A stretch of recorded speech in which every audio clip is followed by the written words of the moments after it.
النزيف الرحمي هو دم زيادة ينزل من عن طريق المهبل ويكون مصدره هو الرحم. والنزيف الرحمي ليه كذا تقييم. التقييم الأولاني، هل ده نزيف أثناء الدورة مينوراجيا ولا نزيف في ميعاد غير ميعاد الدورة، يعني دم بينزل في نص شهر بعيد عن ميعاد الدورة. والنزيف الرحمي ممكن يكون نزيف عضوي أو نزيف وظيفي. نزيف عضوي يعني مشكلة موجودة في الرحم هي اللي مسببة الدم، ونزيف وظيفي يعني في مشكلة أو لخبطة في الهرمونات وهي اللي عاملة كده. ودايما بحب أشبهها بحاجة سهلة عشان نقدر نفهمها. الموبايل بتاعي لو أنا الكاميرا مكسورة أو الشاشة بايظة فبنقول ده نزيف عضوي، لكن لو التليفون سليم بس مش شغال كويس بنقول ده تليفون مهنج، يعني مشكلة وظيفية.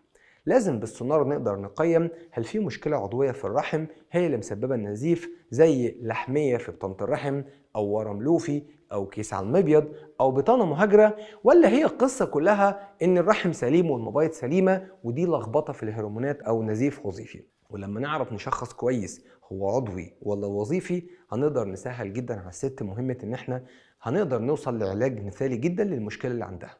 دمتم بخير.